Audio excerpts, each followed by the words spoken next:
मध्य प्रदेश में इस साल होने वाले चुनाव से पहले कांग्रेस ने तैयारियां तेज कर दी हैं। नवंबर-दिसंबर में होने वाले चुनाव के लिए कांग्रेस राज्य की एक एक सीट पर फोकस कर रही है और इसके लिए पार्टी आलाकमान ने दिग्विजय सिंह को खास जिम्मेदारी सौंपी है।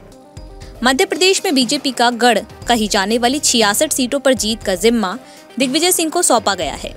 आपको बता दें कि ये वो सीटें हैं जहां कांग्रेस 15 साल से सत्ता में नहीं आ पाई है और इस पर बीजेपी के इस किले को भेदने की जिम्मेदारी दिग्विजय सिंह को सौंपी गई है। पार्टी आलाकमान के निर्देश पर दिग्विजय सिंह ने भी तैयारियां शुरू कर दी हैं। वो इन 66 सीटों के दौरे पर निकल चुके हैं जहां लंबे समय से बीजेपी का कब्जा है। वो लगातार इन विधानसभा क्षेत्रों में कार्यकर्ताओं की बैठक कर रहे हैं। कांग्रेस मानकर चल रही है कि हारी हुई इन सीटों में से कम 50 सीटों पर अगर जीत हासिल कर लेती है तो एमपी की कुर्सी पाने में पार्टी को ज्यादा मुश्किल नहीं होगी। कांग्रेस की ओर से दिग्विजय सिंह को इस जिम्मेदारी क्यों सौंपी गई है और दिग्विजय सिंह का मिशन 66 क्या है और ये मिशन 66 कैसे पूरा होगा, अब ये भी जान लीजिए। दिग्विजय सिंह का मिशन 66। दिग्विजय सिंह पिछले चुनाव में हारी हुई 66 सीटों पर दौरे के दौरान मीडिया से बात कर रहे हैं। वो कार्यकर्ताओं के साथ बैठक के दौरान मंच पर बैठने की जगह उनके साथ मंच के नीचे कुर्सी लगाकर बैठ रहे हैं। उनकी बातें सुनकर उन्हें डायरी में नोट कर रहे हैं।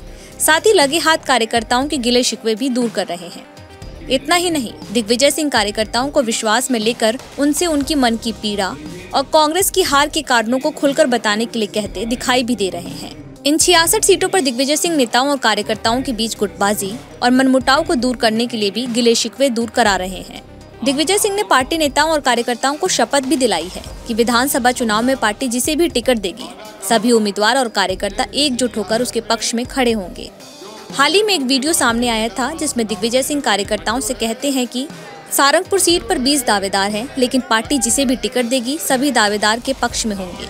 जो बगावत कर चुनाव लड़ेगा उसका सामाजिक बहिष्कार होगा। से कोई खड़ा हो जाए बदले के खिलाफ तो उसका सामाजिक बहिष्कार करो और पार्टी से तो बर्खास्त कर देंगे, वापस घुसने नहीं देंगे। दिग्विजय सिंह को क्यों दी गई है इतनी बड़ी जिम्मेदारी? दरअसल दिग्विजय सिंह कार्यकर्ताओं की नब्ज को अच्छे से समझते हैं। जमीनी पकड़ के मामले में दिग्विजय सिंह की कोई तुलना नहीं है। इसीलिए राहुल गांधी की भारत जोड़ो यात्रा के आयोजन समिति के अध्यक्ष की जिम्मेदारी बखूबी निभाने के बाद अब दिग्विजय सिंह को मध्य प्रदेश फतह की जिम्मेदारी दी गई है। साल 2018 के चुनाव में दिग्विजय सिंह नर्मदा परिक्रमा यात्रा कर मध्य प्रदेश में कांग्रेस की सत्ता वापसी करवा चुके हैं। 2018 में दिग्विजय सिंह की नर्मदा परिक्रमा यात्रा ने राज्य की 70 से 80 सीटों को कवर किया था और पार्टी को दिग्विजय सिंह के इस होमवर्क का नतीजा भी मिला, जिससे पार्टी सत्ता पर काबिज हो गई।